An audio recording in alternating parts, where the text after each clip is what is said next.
Muy buenas tardes. Primero que todo, y antes de dar inicio a esta importante mesa con la cual cerramos este ciclo de conversación y discusión política, me gustaría en una primera instancia agradecer a todos quienes han participado discutiendo, debatiendo, efectuando preguntas, manifestando sus inquietudes en esta jornada bastante extensa que se ha desarrollado durante el día de ayer y durante la jornada de hoy. También, y antes de dar inicio a esta mesa, presentar esta plataforma de trabajo que está realizando como primera actividad esta jornada de discusión y formación política, pero que también tiene otros proyectos con un carácter mancomunado, unitario, a partir de las organizaciones políticas y sociales de la región de Valparaíso, entre las que se encuentran AUNAMEDIOS, la Mancomunal de Pensamiento Crítico, el Movimiento por la Unidad Docente, la Unión Nacional Estudiantil, el Taller de Historia Política y la Universidad Popular de Valparaíso. Pues bien, el nombre de esta mesa se titula La coyuntura electoral y la rearticulación de una alternativa política. En una primera instancia, la organización de esta jornada deseaba que en esta mesa concurrieran los tres precandidatos o candidatos presidenciales de la izquierda. Lamentablemente, el día de ayer, Marcelo Clon desistió de asistir a esta actividad, lo cual lamentamos bastante, pero tenemos con nosotros, por un lado, a Gustavo Ruz, quien es el coordinador general del movimiento por la Asamblea Constituyente. A mi izquierda también nos acompaña el vocero del partido Igualdad, Lautaro Huanca, que también es ex concejal condenado a 4 años de presidio por maltrato de obra a carabineros en el marco del conflicto del plan regulador de Peñalolén, si no me equivoco, y también es miembro del movimiento de pobladores en lucha en Santiago. Bien, la modalidad de esta mesa, al igual que las anteriores, va a consistir en lo siguiente. En una primera instancia, abre Lautaro Huanca con 20 minutos para presentar sus apreciaciones con respecto a la coyuntura electoral en la actualidad, y posteriormente tendrá sus 20 minutos también Gustavo Ruz.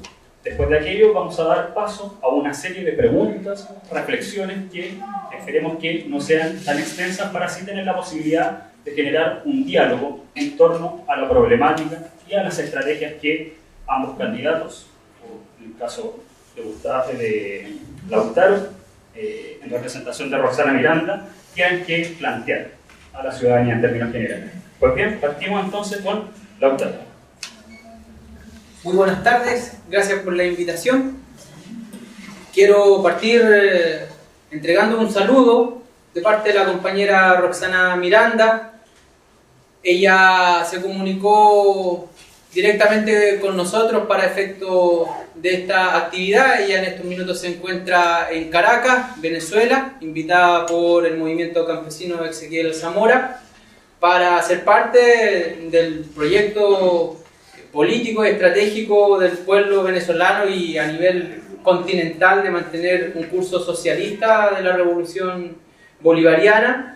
Y en estos momentos ella se encuentra ya poniendo el hombro a ese proceso del que esperamos que mañana nuevamente el proyecto de transformación bolivariano socialista pueda tener una nueva proyección de mano de Nicolás Maduro, candidato presidencial de los pueblos.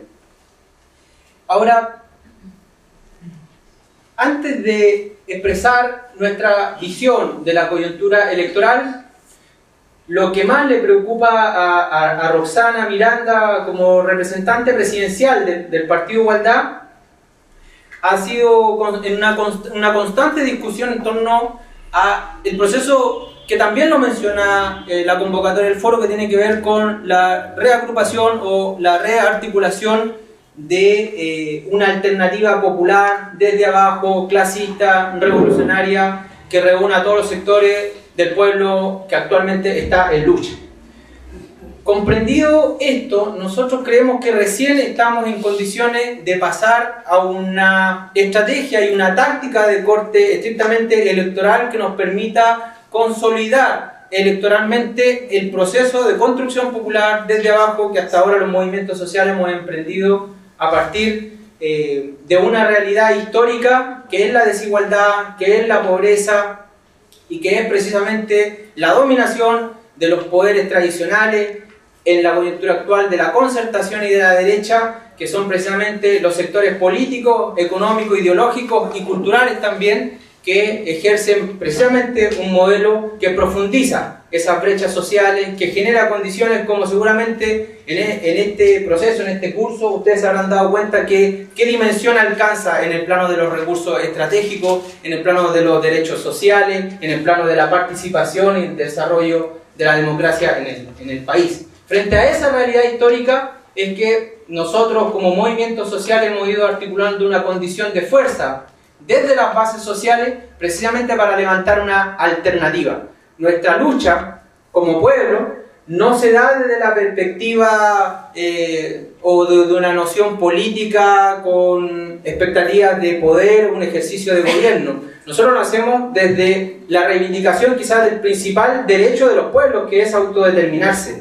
¿De dónde sacamos las candidaturas populares en definitiva? Es a partir de la lucha por poder ejercer nuestro principal derecho, que es a gobernarnos. Quiero contarles que estuvimos participando recientemente, hace unas pocas horas, en lo que fue un encuentro de concejalías populares que se realizó en Codegua, sexta región, donde participaron 3 concejalías populares que actualmente desarrollan un proceso emancipatorio desde una estructura municipal, ¿cierto? Pero como una representación o una vocería de la construcción de movimientos sociales que se han ido articulando en cada una de estas localidades.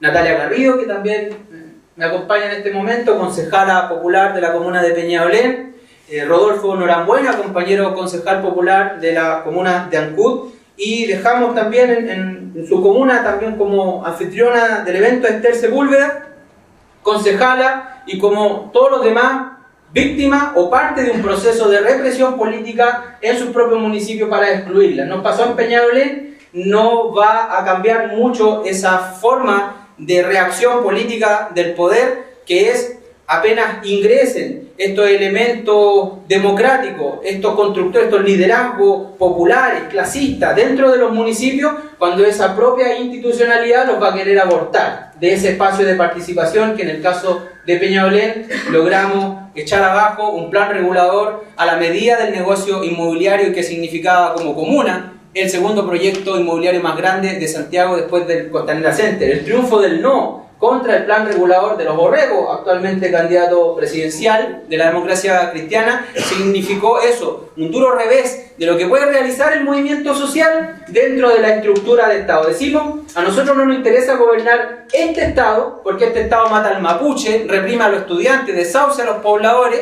Nosotros queremos construir un nuevo Estado. Por eso que nuestra corriente histórica se entronca también en la perspectiva constituyente, una transformación desde abajo de una institucionalidad que no nos sirve. No nos interesa ser gobierno, decimos, de esta institucionalidad creemos que podemos luchar contra el Estado, sin el Estado, pero también desde el Estado, entendiendo de que el Estado es una síntesis de la lucha de clase y por lo tanto también es un espacio en disputa. Y en ese plano el recorrido de los pueblos ha tenido una variante no menos trágica. Todos conocemos los hechos de los últimos 40 años, cómo se ha expresado la reacción política de los sectores más reaccionarios del país en contra de un pueblo que se anima a autodeterminarse desde esa estructura. En ese sentido, nosotros damos un paso al lado de lo que son las formas políticas de copamiento de la institucionalidad de la izquierda tradicional, ¿cierto?, que no tiene otro fin que reproducir precisamente esa institucionalidad. Nosotros, cuando nos entroncamos detrás de lo que le llamamos la vía popular y de los pueblos por una nueva constitución o la constituyente social, decimos que lo que queremos cambiar no es solamente la correlación de fuerza al interior del gobierno, sino que lo que nos interesa es cambiar el Estado mismo.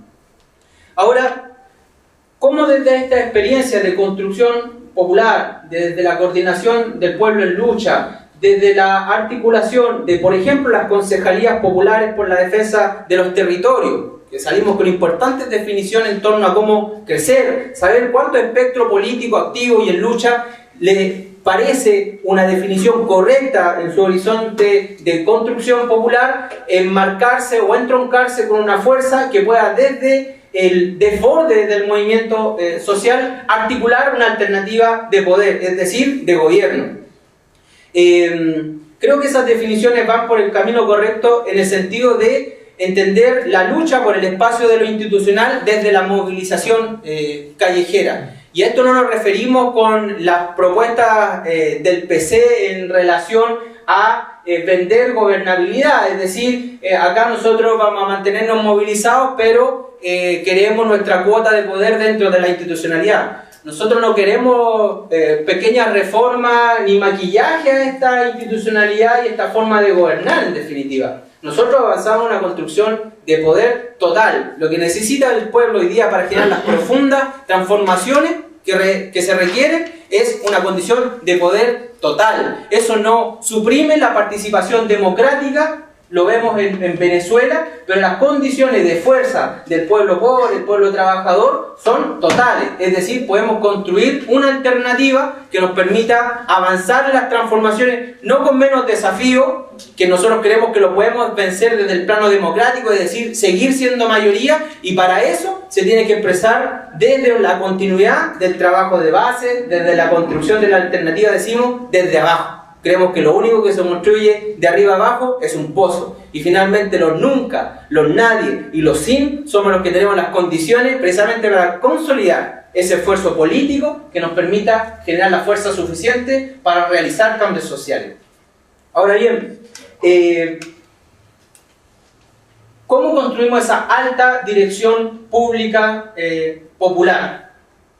Hasta ahora se ha dado una dinámica en que los movimientos sociales hemos emergido desde un anonimato político en que hemos sido prácticamente invisibilizados, no solamente por los grandes medios de comunicación, no tan solamente por el sistema de partido, sino también por una estructura de izquierda tradicional que en mi caso, por ejemplo, yo milité algún tiempo en las juventudes comunistas, me expulsaron por comunista precisamente, y hemos visto que nuestras representaciones como dirigente social, en el caso de Roxana Miranda, Roxana es una candidata que surge, como ella lo dice, desde la olla a la política, es decir, en qué momento este actor del bajo pueblo empieza a tener una posición y una virtud de poder.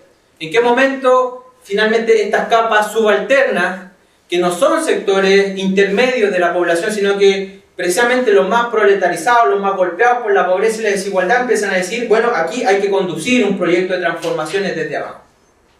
Creo que eso no es casual, tiene que ver con una dinámica histórica de los movimientos sociales, que ojo, como movimientos sociales no tienen décadas de historia, sino son cientos de años que podemos identificar los procesos de resistencia, ¿cierto?, contra el colonialismo, contra el patriarcado, contra la patronal. Es decir, si nosotros nos queremos encontrar en la historia finalmente, tenemos que hacer un ejercicio histórico, valga la redundancia, que inevitablemente nos va a permitir encontrarnos con la lucha por la independencia, con la lucha por la autodeterminación, la soberanía popular, y precisamente si uno mira hacia adelante, nos encontramos también con un horizonte que yo creo que inevitablemente también tiene que ver con generar las condiciones para copar el gobierno.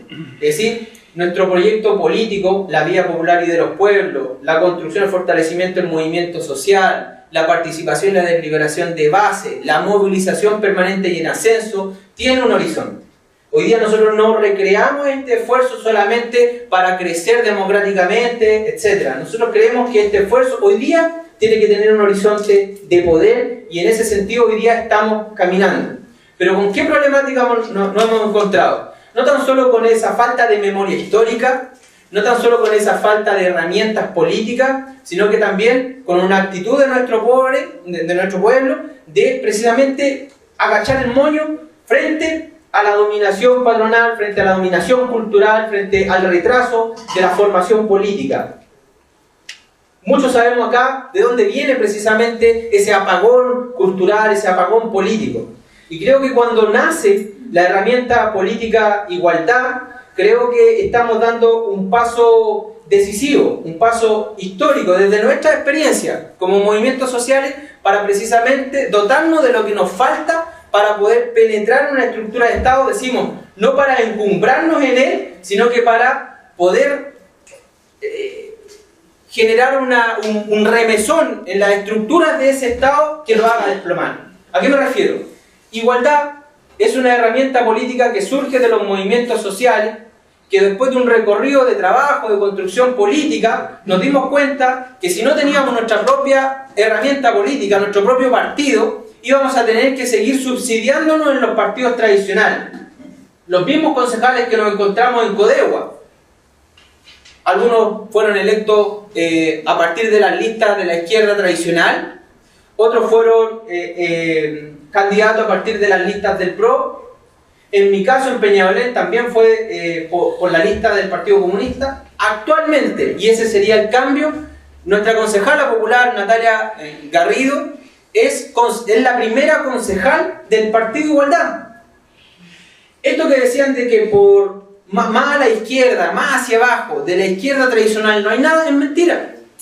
Hoy día se está construyendo precisamente ese referente de base con un trabajo concreto que se moviliza permanentemente, que tiene vocación de poder y que genera las condiciones para hacer ese brazo político, le llama Roxana Miranda, para generar precisamente las condiciones de fuerza para golpear en términos de poder. La construcción de una herramienta política del movimiento social, yo creo que es uno de los insumos más importantes para avanzar en este camino de cambio. Nosotros no podríamos dar este paso sustantivo en el hecho, por ejemplo, de llevar una candidatura presidencial que, ojo, si lo vemos en la óptica desde el movimiento social, no podemos decir que ese candidato ya va a estar en la papeleta como algunos plantean desde los distintos espacios, comillas, del movimiento social, que prácticamente ya son candidatos definitivos, usando también una herramienta política como algunos partidos de la izquierda tradicional. Si nosotros somos representantes del movimiento social y una herramienta política, en nuestro caso como Igualdad, plantea de que hay una alternativa presidencial y nosotros sabemos que hay otros hermanos como Gustavo Ruz que plantean ser también una alternativa presidencial para nuestro pueblo, lo primero que tienen que hacer las organizaciones que estamos construyendo una alternativa democrática es diferenciarnos de las formas de construcción de la concertación y la derecha que eligen esas candidaturas entre cuatro paredes desde arriba e inventan esta idea de las primarias con el modelo gringo, digamos, de selección de los mismos de siempre. Ahora nos permiten elegir a los mismos de siempre quienes nos van a gobernar. En este plano yo quiero ser muy claro.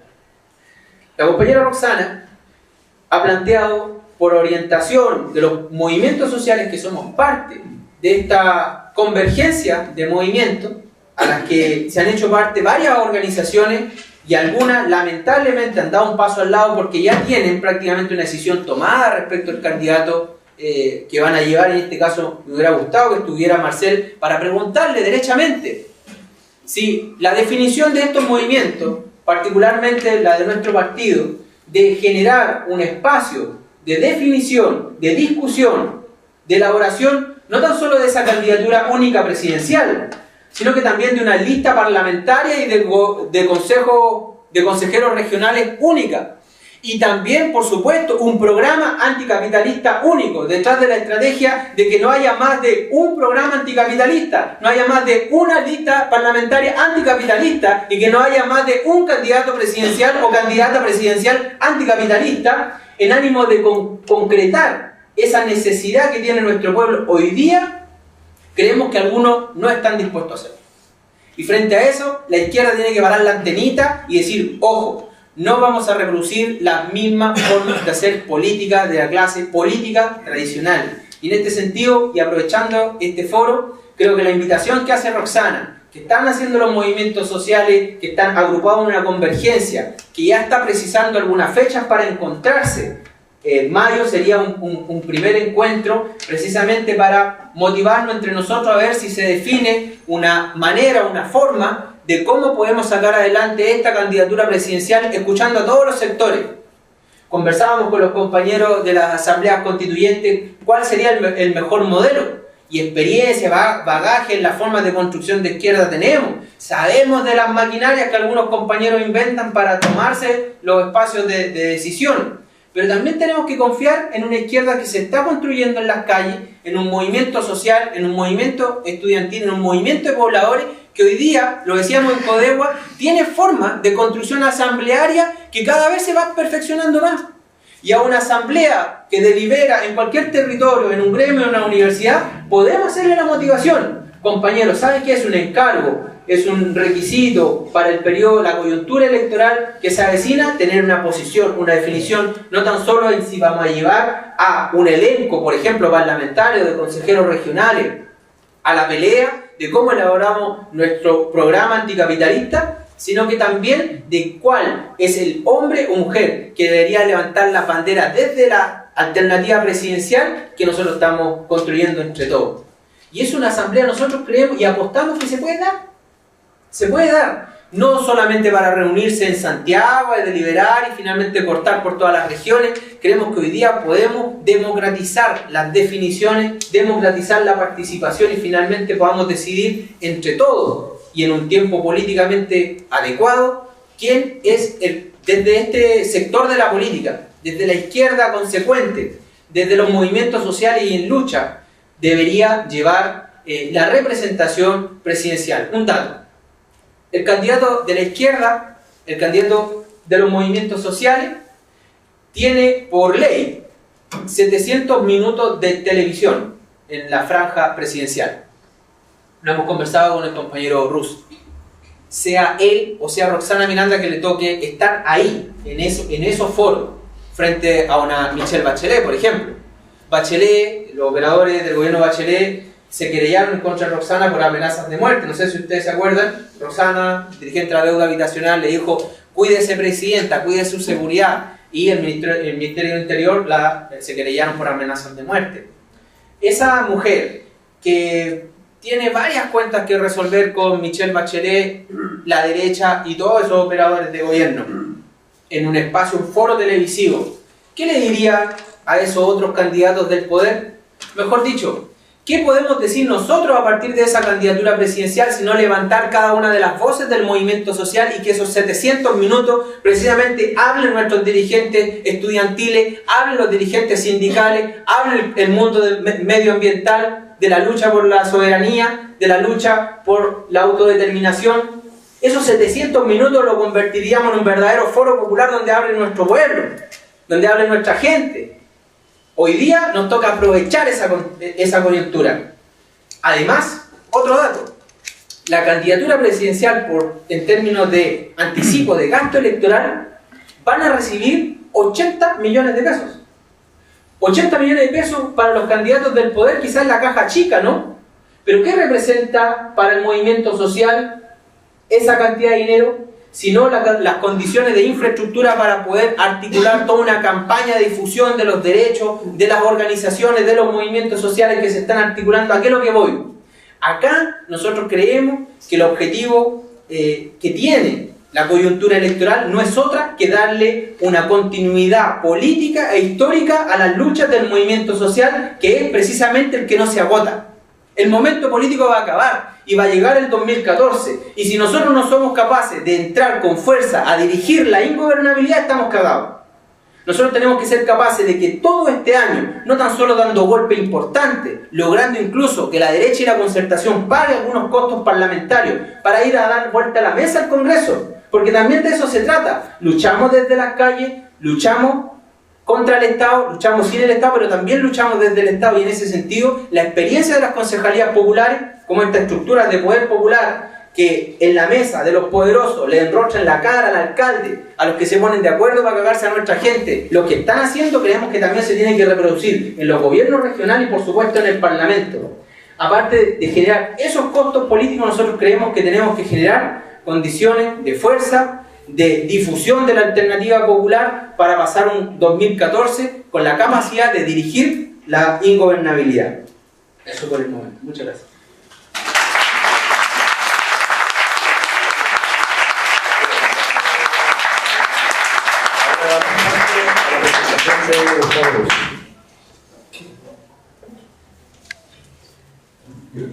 gracias a los organizadores por esta invitación y a los presentes por el estoicismo con que se han levantado tantas mesas. Estos son temas densos, no los podemos absorber en 15 minutos, pero quiero llamar la atención sobre el vector que hemos propuesto nosotros, que es la Asamblea Constituyente, como convocando a las ciudadanas y a los ciudadanos a demostrar el poder que tienen, los derechos que tienen.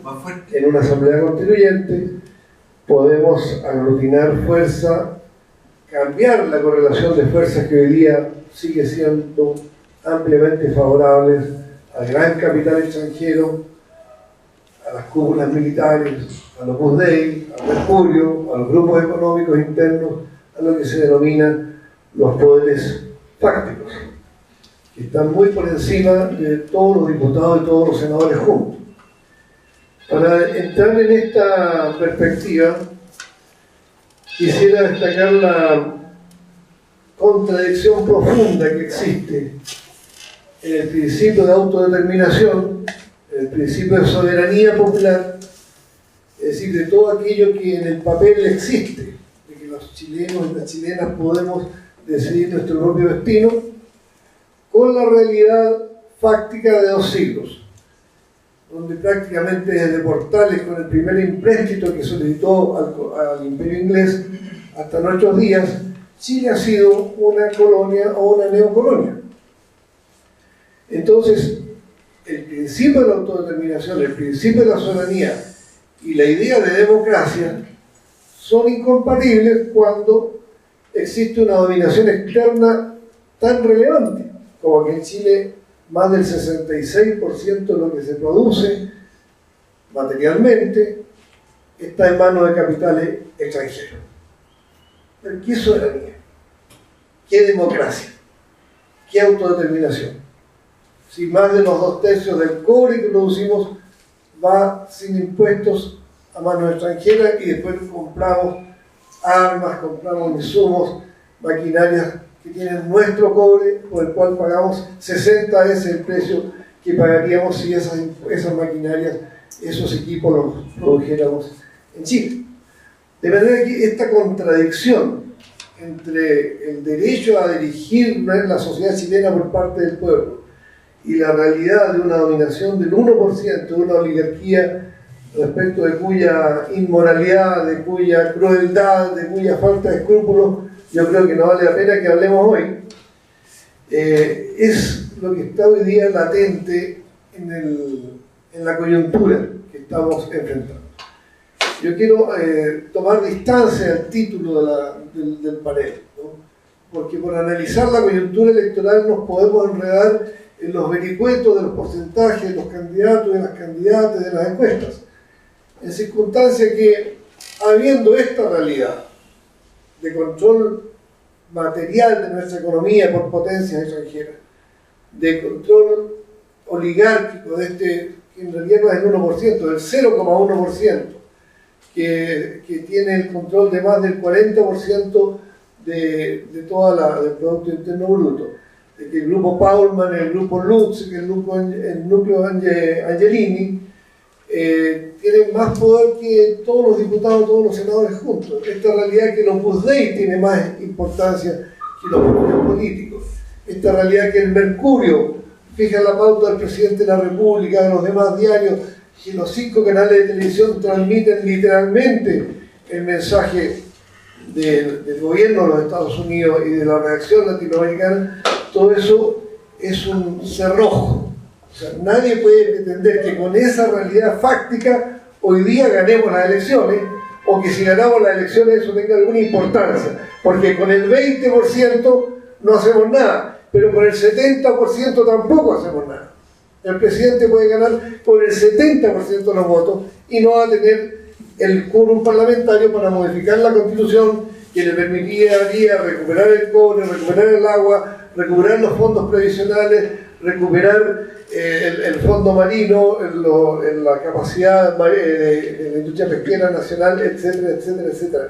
Nada de lo relevante que hay que hacer para cambiar el modelo económico se puede hacer sin cambiar la Constitución y el quórum de 4/7 que hoy día, según la Constitución de Pinochet y Lagos, es obligatoria. Aparte de esta visión jurídica, quisiera sostener también una dimensión ética. ¿Por qué no tener asamblea constituyente? ¿Por qué, si toda América Latina hizo asamblea constituyente, somos el único país del continente que en toda su historia no la ha tenido? ¿Por qué, si todos los países que eliminaron de alguna u otra forma las dictaduras también eliminaron la institucionalidad de la dictadura, menos en Chile? ¿Acaso somos minusválidos? ¿Acaso tenemos menos capacidad intelectual? ¿Acaso nuestro pueblo tiene menos capacidad de crear opinión, de estudiar, de pronunciarse sobre los grandes problemas nacionales, menos que los brasileños, menos que los argentinos, menos que los venezolanos, menos que los bolivianos? Aquí hay un tema ético profundo. No se cita, no se convoca, no se le da la pasada a la Asamblea Constituyente, porque allí radica el peligro de que el pueblo intervenga, de que el pueblo se informe, de que el pueblo opina, que el pueblo tome en sus manos el destino de la nación. Y por lo tanto, no tienen ningún asco lo del bloque duopólico de la Concertación y de la Alianza por Chile en mantener el país 20 años con la misma Constitución de Pinochet, perfeccionándola y haciéndola cada día más reaccionaria y más antidemocrática. Este concepto que destiló Michelle Bachelet allí en el bosque, de que no alcanzamos a hacer todo lo que queríamos o que cometimos algunos errores, nosotros no la estamos juzgando por lo que no hizo a la señora presidenta, ni a ella, ni a Lagos, ni a Frei, ni a Elwin. Los estamos juzgando por lo que hicieron, porque entregaron el cobre que ni Pinochet se atrevió a entregar. Entregaron el agua que ni la dictadura se atrevió a entregar. Traicionaron todo lo que le prometieron al pueblo entre los años 80 y 90. ¿Y por qué? ¿Por qué si Frei Montalva en el Teatro Caupolicán en 1980 comprometió una asamblea constituyente tras la caída de la dictadura? ¿Por qué si la democracia cristiana en su documento Una Patria para Todos comprometió una asamblea constituyente y los juristas demócratas cristianos en el grupo 94 durante 10 años realizaron todos los estudios para generar una asamblea constituyente y una nueva constitución? ¿Por qué si los radicales, los socialistas, los comunistas, los miristas, todos los sectores antipinochetistas dijimos fuera la constitución, fuera el modelo económico y fuera Pinochet? Nunca, nadie planteó que Pinochet era el único objetivo, que la salida de Pinochet resolvía el fin de su régimen, de su economía, de su institucionalidad. Ni un colegial habría aceptado eso. Pero, señor moderador, ¿sería posible que apagáramos los celulares? Hacemos el llamado, revisen sus celulares y el hábito respecto de la presentación. Entonces, la salida de Pinochet para cualquier chilena o chileno era la salida de su constitución y de su modelo económico. Eso está escrito, no requiere mayor demostración. ¿Por qué entonces el 11 de marzo del 90 asume Elwin y hace todo lo contrario? Profundiza el modelo económico, porque los grupos económicos que hoy día controlan el país construyeron su acumulación originaria capitalista con la Concertación, no con Pinochet. La gran riqueza acumulada se hace con la Concertación. La gran desigualdad se profundiza con la Concertación. Pinochet hizo el trabajo sucio, la tortura, el crimen, el desaparecimiento, la corrupción militar. Pero el nuevo modelo económico, la nueva acumulación capitalista se hace con la Concertación. ¿Por qué ocurre eso?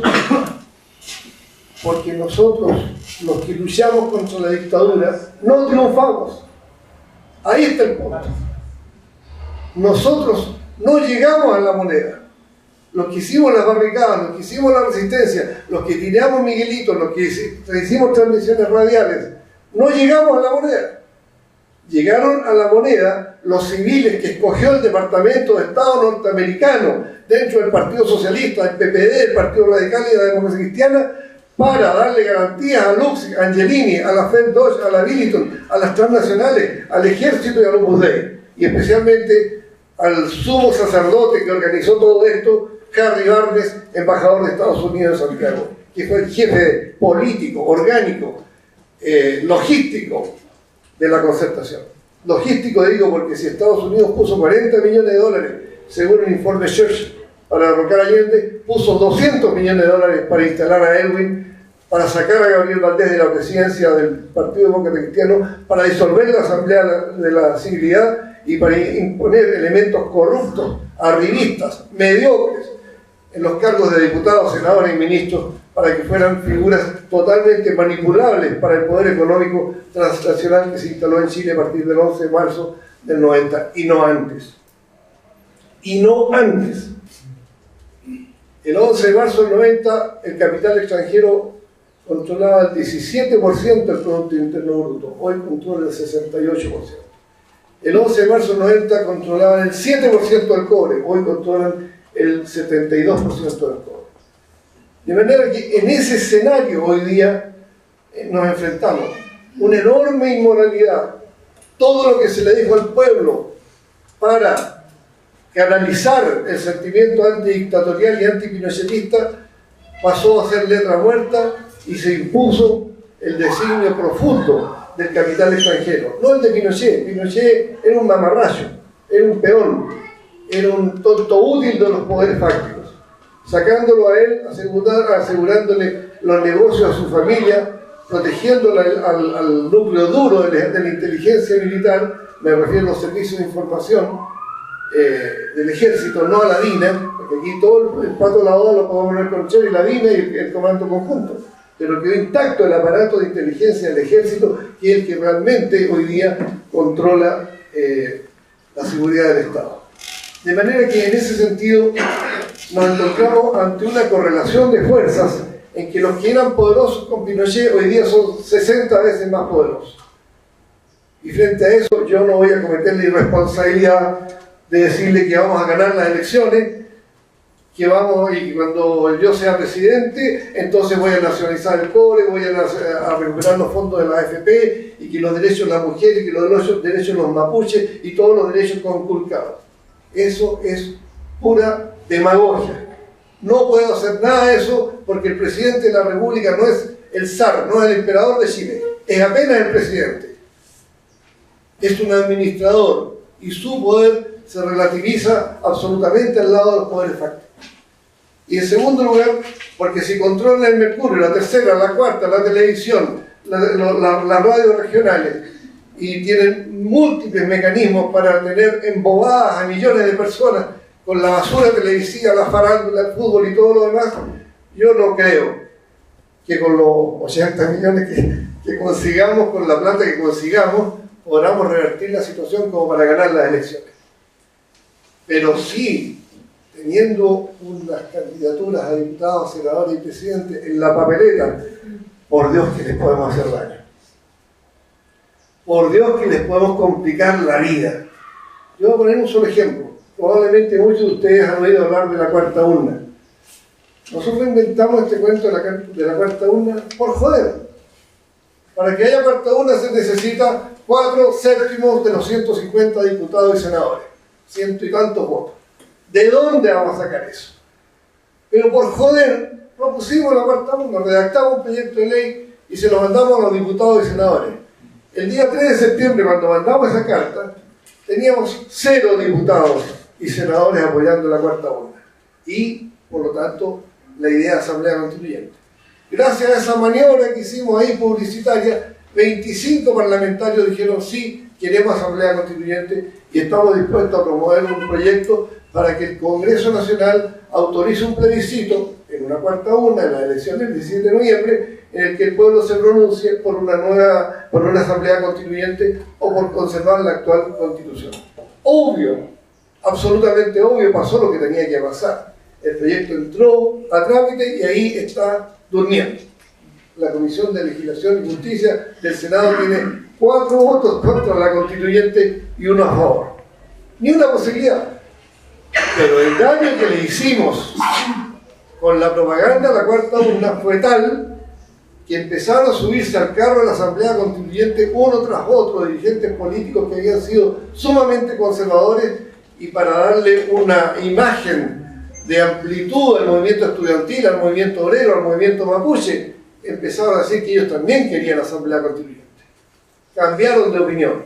Y como cambiaron de opinión y empezaron a aparecer los artículos de prensa y las manifestaciones, la CUT, la ANEF, el Colegio de Profesores, los dos principales traúnes de las comunidades mapuche y múltiples organizaciones ambientales de derechos humanos, entonces en ese momento, después de 10 años, el Mercurio salió del silencio, rompió el hielo, terminó su cerco informativo sobre el movimiento por la Asamblea Constituyente y atacó. 9 editoriales nos ha dedicado el Mercurio, condenando el movimiento por la Asamblea Constituyente. ¿Por qué destaco esto? Porque después que el Mercurio dijo que esto era el demonio mismo, inmediatamente se pronunció los peones del Mercurio. El primer peón del Mercurio fue José Miguel Insulza. Desde su alto cargo de la OEA atacó a la Asamblea Constituyente. 2 días más tarde, 4 días después que lo hizo el Mercurio, Camilo Escalona, y lo estábamos fumando boca. Después Gutenberg Martina. Una vez que habla el Departamento de Estado, inmediatamente tiene que hablar obligatoriamente Gutenberg Martínez, ¿no? Genaro Arriagada. Y así todos los correveidiles de las clases dominantes empezaron a estigmatizar la Asamblea Constituyente. Pero al mismo tiempo, ese enfrentamiento vertical entre los que queremos soberanía, autodeterminación y por lo tanto exigimos Asamblea Constituyente, y aquellos que quieren mantener el status quo a como dé lugar, y por lo tanto se niegan a cambiar la Constitución, o quieren cambiar la Constitución entre gallo a medianoche con una resolución del Congreso Nacional a espaldas del pueblo, ese enfrentamiento se agudizó a tal nivel que después de 5 años de silencio, nada más que anteayer, la propia señora Bachelet empieza a decir: voy a nombrar un grupo que estudie ese tema de la constituyente. Porque dice, es esa cuestioncita de la constituyente, esa cosa menor. ¿Ustedes creen que hizo una gran reflexión filosófica? No. Las bases de los partidos de la concertación le están golpeando la mesa todos los días y exigiendo la Asamblea Constituyente, porque es un movimiento histórico. Y aquí quiero defender la idea de que esto no es una utopía, esto no es una cosa inviable, inaccesible, no es pensar en el siglo XXV, no. Nosotros, desde la época de Camilo Enríquez, tenemos, en 1812, tenemos una fuerza histórica que va generando las condiciones para la soberanía popular. Desde 1828, de la 29, de la batalla de Lizcay, hasta nuestros días, tenemos la dictadura oligárquica, es cierto, pero nunca esa dictadura oligárquica ha sido verdaderamente hegemónica. Nunca ha conquistado la paz social. Siempre ha tenido un pueblo rebelde, siempre ha tenido grandes protestas, grandes movilizaciones. Y no tenemos tiempo en este foro, pero quiero destacar en particular la de Arcos y Bilbao, la Revolución de la Igualdad de 1851, la insurrección armada, los mates, los gallos, de 2 meses en Coquimbo y Copiapó, la lucha de los movimientos obreros en el norte, las más de 40 masacres que hubo en 50 años del desarrollo de la industria salitrera, y hasta llegar a 1920, que es el momento culminante en que se une el movimiento obrero, se une la intelectualidad muy influida por el Grito de Córdoba, se une la FESH, ya que estamos en un recinto con muchos estudiantes universitarios. La FESH, presidida por Eugenio González Rojas, fue señera en salir a la calle, unirse con el movimiento obrero y unirse con el movimiento militar revolucionario que encabezaban Carlos Ibáñez y Marmaduke Glover. Esa alianza es la que le hizo una grieta profunda a la dominación oligárquica, hizo el ruido de sable en 1924 y obligó entonces al cambio de la Constitución de Portales, que ya llevaba 90 años de vigencia. Quiero destacar este punto. El cambio de la Constitución o el cambio del régimen no puede ser obra de los izquierdistas, de los marxistas, de la pura clase obrera, de los que tienen una visión antisistémica, de los que tienen una visión antiimperialista, de los que tienen una visión dialéctica, materialista de la sociedad. es una lucha de mayorías, no es una lucha de vanguardias iluminadas. Todos los que nombré anteriormente juegan un rol muy importante, pero sin mayorías como las que se crearon entre 1920 y 1925, Arturo Alessandri no habría podido cambiar la Constitución portaliana. ¿Y por qué la cambió en definitiva? Porque los generales del ejército, escúchenlo bien, los que derrocaron a Alessandri en septiembre del año 24, en su primer documento público dicen que ellos han llegado al gobierno no para quedarse en el gobierno, sino que para llamar a una asamblea constituyente que genere las bases de una nueva institucionalidad democrática, de acuerdo con los tiempos, dicen ellos, ¿no? Esa junta militar fue derrocada 5 meses después, en enero del 25. Y la nueva junta militar, donde había claros elementos marxistas, como Marmaduke Grove, proclama como primera tarea, ellos dicen, traemos a Arturo Alessandri de vuelta al gobierno. ¿Pero para qué? Para que convoque a una asamblea constituyente. Es decir, esto de la asamblea constituyente no lo inventamos un grupo de voluntaristas, de mesías, ¿no?, de aventureros. Estamos haciéndonos eco de un clamor del pueblo chileno que se arrastra por toda la historia. Dentro de las limitaciones de la legalidad oligárquica, el pueblo chileno logró conquistar espacios muy importantes. Cuando Allende fue diputado el 36, las mujeres no votaban. ¿Era democrático el sistema chileno el año 36? ¿Era democrático el sistema electoral que eligió a Pedro Aguirre Cerda, presidente de la República, sin el voto femenino, sin el voto analfabeto? Por cierto que no era democrático, pero ellos supieron usar esa arma trucha para levantar una presión social en medio de la crisis mundial capitalista e industrializar Chile, crear la Corfo, darle la prioridad al Estado en la educación y generar un cambio económico, social y cultural cuyos efectos son conocidos hasta nuestros días, o sea, impactaron el resto de la historia de Chile. Por lo tanto, tenemos acá una visión desde el punto de vista del derecho, de la autodeterminación de los pueblos, desde el punto de vista ético, porque esto es lo que se acordó para poder echar a Pinochet, y desde el punto de vista histórico, que nos permite decir que sí, amigas, amigos y compañeros, somos mayoría los que queremos recuperar el cobre. Hay más de 40 encuestas que lo atestiguan, 65, 70, 75% de los chilenos que quieren que el cobre vuelva a ser 100% del Estado.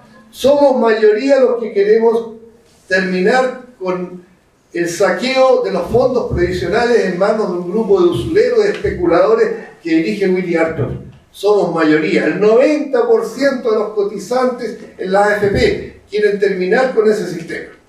Somos mayoría los que no queremos una educación para reproducir las desigualdades sociales y los privilegios de la élite.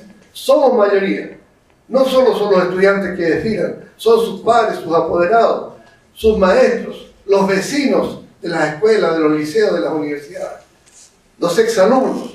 Somos mayoría los que queremos la unidad latinoamericana y no ser los tontos útiles de los Estados Unidos, con tratados de libre comercio que perjudican el interés nacional. Somos mayoría los que queremos recuperar el agua. Todo esto está acreditado en encuestas de opinión absolutamente persistentes durante los últimos 6 o 7 años. Sin embargo, el 90% de los actuales diputados y senadores están contra la estatización del cobre, están contra la recuperación del agua, están contra modificar el sistema de AFP, están contra modificar la situación del lucro, la educación, etc. Es decir, lo que el pueblo piensa es una cosa y lo que los parlamentarios y el sistema político es otra cosa. ¿Cómo vamos a resolver esa contradicción? Lo pregunto de buena fe. Lo pregunto de buena fe porque hay gente que dice, bueno, ya que esa cúpula del Estado no representa al pueblo, entonces, bueno, busquemos tanques y aviones y metralletas y generar una situación de confrontación militar armada para destruir el aparato del Estado Unido. Me lo han dicho en foros universitarios a mí varias veces. Yo les digo, mire, en América Latina hubo 40 intentos de ese tipo. y personalmente conocí a cientos de los compañeros que cayeron en esos intentos. Y el resultado de América Latina, el cambio que ha ocurrido en América Latina, es precisamente porque después de fracasados sus intentos uno a uno, con miles y miles de grandes, heroicos y brillantes intelectuales y luchadores por la emancipación nacional, después de eso lo que permitió abrir campo a las luchas sociales, a la democratización, fue la victoria electoral de Hugo Chávez en Venezuela, la victoria electoral de Evo Morales en Bolivia, la victoria electoral de Correa en Ecuador y otros triunfos que no son tan radicalmente antisistema, pero que sí han salido al frente de las políticas neoliberales imperantes en esos países. Fue el derrumbe del modelo neoliberal a nivel mundial. Y esa economía que hizo pedazos a Argentina, que hizo pedazos a Venezuela, que hizo pedazos a Ecuador y que todavía no hace pedazos a Chile porque el cobre está a $4,5 y ahí hay un plus, hay un colchón. Pero Chile camina hacia el pantano en este modelo económico. Si nosotros sabemos que el neoliberalismo ha hundido no solo América Latina, ha hundido al mundo, ha hundido a Estados Unidos, ha hundido a Europa, no podemos seguir aceptando la Constitución que a nivel mundial consagra como el becerro de oro al capital transnacional.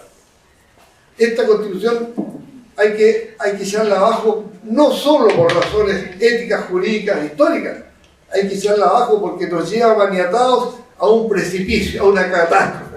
Y por lo tanto tenemos que juntar fuerzas con mayorías, no mayorías electoreras, no es que nos vamos a unir con los UDI, con Renovación Nacional, no, con la gran mayoría que deplora a los partidos políticos, sobre el 85%, 90%, con la gran mayoría que no quiere saber nada con el actual Parlamento, con la gran mayoría que tiene derechos que defender, pero no encuentra que esos derechos sean defendidos por los actuales partidos parlamentarios. Obviamente que Igualdad y otras organizaciones en gestación, que están en periodos preliminares de su desarrollo, no caben en esta descalificación. Pero el aparato partidista que se institucionalizó el año 90 se ha dedicado a recibir las migajas del banquete de los grandes grupos económicos y de las transnacionales del cobre, y no podemos permitirle a esos correveidiles de los poderes fácticos que hoy día se pongan una ropa que quiere Asamblea Constituyente y que se cambien de imagen, de que quieren terminar con la gratuidad de la educación o acercarse al pueblo y terminar con toda esta corrupción parlamentarista que avergonzaría a cualquier país moderno del mundo. De manera que aquí se trata de crear un instrumento nuevo, generar una fórmula, como en un país que tuvo gente tan inteligente, tan precursora de un camino propio, no vamos a descubrir entre todos una forma, un mecanismo, una estructura, una identidad que nos una a todos. Nosotros hemos recorrido el país, hemos estado en los países donde hay chilenos exiliados aún, y les podemos decir con toda transparencia, en favor de la Asamblea Constituyente están los mapuches, está la contradicción de los pueblos originarios con el Estado chileno. En favor de la Constituyente están los luchadores por el ambiente, por la ecología, por el rescate de la madre tierra. En favor de la Asamblea Constituyente están los defensores del cobre, están los que defendemos una educación laica y gratuita, estatal, están todos los chilenos que aspiran a un proyecto de desarrollo nacional. La Concertación y la Alianza por Chile solamente nos pueden promover como proyecto histórico, seguir de la mano, arrodillados, subordinados al capital extranjero. Todo su proyecto consiste en seguir permitiendo los privilegios del capital extranjero contra los derechos del propio empresariado nacional. De manera que esta no es una lucha de minorías, esta es una lucha de mayorías. Y para esta lucha de mayorías nosotros proponemos un instrumento. Unámonos en torno a la demanda de autodeterminación y de soberanía popular. Unámonos en torno a la demanda de Asamblea Constituyente. Y esa Asamblea Constituyente no la vamos a lograr aplicando un artículo de la actual Constitución de Pinochet. Arturo Alessandri tampoco aplicó ningún artículo de la Constitución de Portales.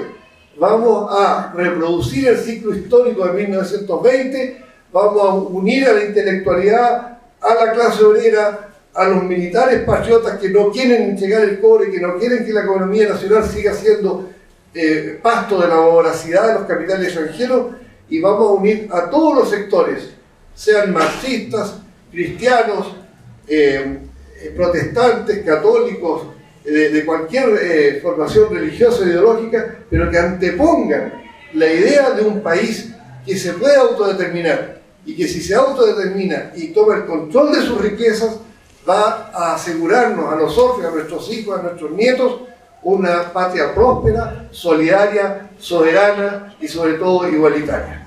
Gracias.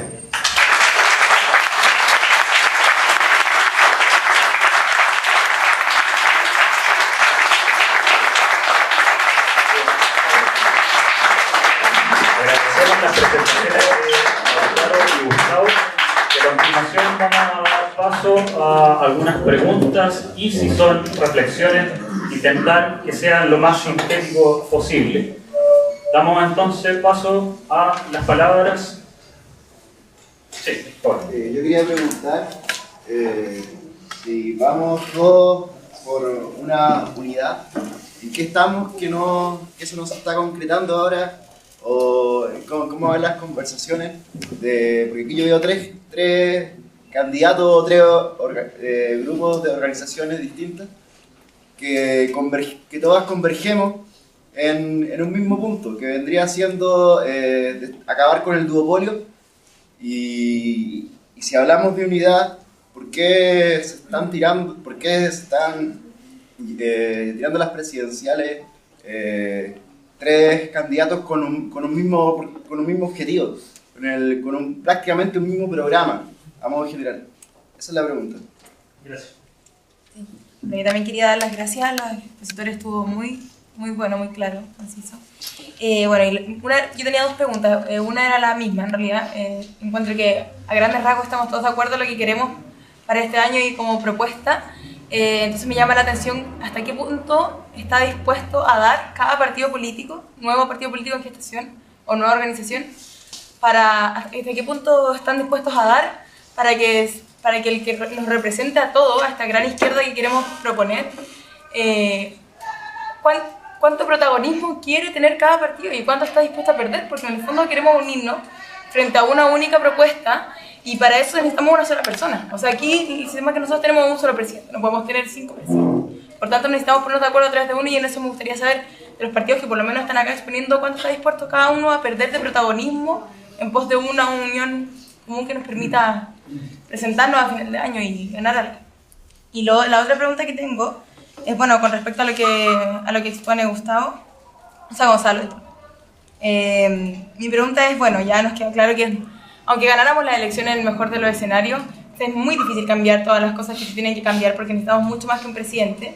Entonces mi pregunta es ¿cuál es la mejor forma de hacerlo? Porque ya, ¿qué le podemos ofrecer a la gente? Si ni siquiera ganando las elecciones podemos ofrecerle que vamos a cambiar las cosas, entonces ¿cómo lo hacemos? Gracias. ¿El compañero? Yo creo que, por ejemplo, la izquierda y la alternativa de izquierda que se han dado en lo que son las cuestiones programáticas están bastante de acuerdo en lo que son, por ejemplo, la gratuidad en la educación, la regulación del cobre. Son cosas que prácticamente toda la izquierda ha dicho y que finalmente, como dice, la mayoría están de acuerdo con estas cosas, de que sí que hay una educación gratuita, y todas las personas, si nosotros le vamos a preguntar, están de acuerdo con que esas cosas deberían ser.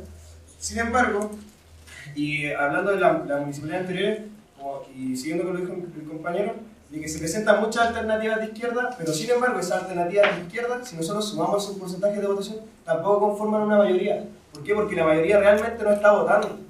Entonces el problema aquí no es aunar una izquierda, sino que hacer que toda esta gran mayoría que no está votando, que no está yendo y que está supuestamente de acuerdo con este programa, porque nosotros sabemos que si uno pregunta en Chile si está de acuerdo con la renegociación del cobre o con la educación gratuita, la gran mayoría están de acuerdo. Sin embargo, no están yendo a votar, y tampoco, en ese caso, por más que uno aúne una alternativa, las personas que hoy en día están votando no están yendo a elegir por ni siquiera por una de esas tres alternativas que se presentaron en las municipales.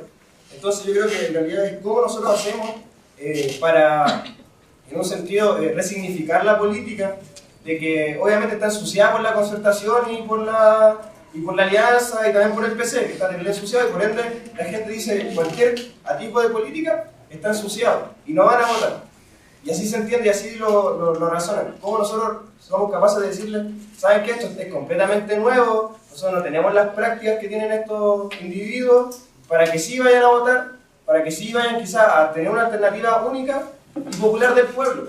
¿Por qué? Porque el pueblo en estos momentos dice, no, ¿para qué voy para allá si son todos lo mismo? Incluso sin esa una alternativa nueva, también se encasilla en eso. ¿Por qué? Porque está en el inconsciente colectivo. Gracias. Luis, y con esto terminamos al menos esta primera ronda de preguntas. Posteriormente vamos a dar 4 preguntas más. Vamos a dar 5 minutos a cada expositor para que redondee sus respuestas. Partimos por Lautaro. Gustavo. ¿No me habían hecho una pregunta? Disculpa. La pregunta se la hago al compañero Ross, porque conozco bien el programa para nuestra presidenta Rosana Miranda. En este programa hay varios puntos que me gustaría que el compañero Rossi va a luchar por esos puntos, ¿no? Que es primero la despenalización de la marihuana, despenalización del aborto, salida armada a Bolivia, nacionalización, ya lo dijo el compañero Ross, está de acuerdo. Bueno, hay bastante fin de la AFP estatal, etc. Entonces a mí me gustaría que el compañero Ross dijera qué es lo que él piensa como programa mínimo de gobierno.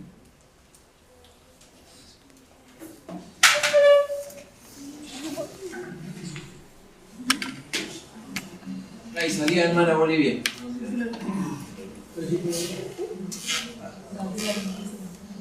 Voy a partir por la última pregunta, que ya está más o menos contestada en mi intervención. El 17 de noviembre solamente se elige un presidente y un parlamento. Y como dijo Jaime Guzmán en una famosa entrevista del Mercurio, esta constitución, lo dijo cuando se promulgó la constitución de 1980, está tan bien hecha que sea quien fuera el que gobierne tiene que hacer lo que nosotros haríamos el gobierno, o sea, nosotros Budi, nosotros pinochetismo. Entonces, yo asumo con total responsabilidad el hecho de la realidad objetiva de nuestro país. La correlación de fuerzas en favor del enemigo es abrumadora, de las fuerzas antinacionales. Y 1 millón de personas o 2 millones de personas en las alamedas no tienen el impacto que tiene una decisión del Banco Chile, del Grupo Luxig, del Ejército, del Clero o del Mercurio. De manera que la movilización social, la lucha social, es parte esencial, es el ADN de la emancipación política de nuestros pueblos, pero es enteramente insuficiente.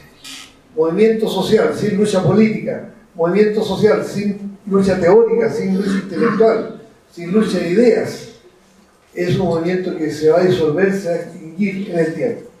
Y los ejemplos históricos abundan. De manera que, a nuestro entender, razonablemente, no es para salir a proclamarlo en las calles, razonablemente, en la elección del 17 de noviembre, el duopolio Alianza por Chile y Concertación, que han cogobernado tan plácidamente durante 22 años, se va a proyectar. Se va a proyectar. Yo no creo que ningún candidato que esté planteando radicalmente el cambio del sistema como nosotros lo hacemos pueda triunfar. Y por lo tanto, para nosotros los 7 meses que restan hasta el 17 de noviembre es un periodo de utilización táctica de una herramienta trucha, injusta y antidemocrática como es la ley de elecciones que nos dejó la dictadura, ¿no? Que es una ley orgánica constitucional, por lo demás, porque no basta modificar la Constitución, hay que modificar en Chile la Constitución, hay que cambiar la Constitución, hay que anular las 14 leyes orgánicas constitucionales y hay que eliminar las 122 leyes secretas. Para los más jóvenes, en Chile tenemos 122 leyes que cada uno de nosotros que estamos en esta sala estamos obligados a acatar, pero no tenemos derecho a conocer. Esa estupidez no existe en ninguna parte del mundo, pero existe en Chile. Esto es bastante peor que Macondo. Entonces, con esa correlación de fuerzas adversas, con estas amarras institucionales, con esta actitud brutal de los Estados Unidos, de intervenir a cualquier precio, y esto no tenemos tiempo de profundizarlo ahora, pero este es un dato central de la causa.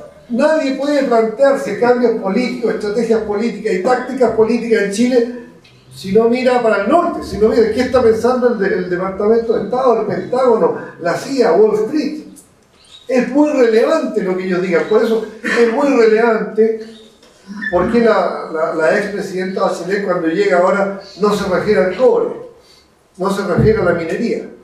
Porque no puede, pues, porque la condecoró Rockefeller. Porque el Council of America en septiembre del 2009, siendo ella presidenta, la invitó a una comida al restaurante más elegante de los Estados Unidos, al Waldorf Astoria, y la premió por los servicios prestados al capital extranjero.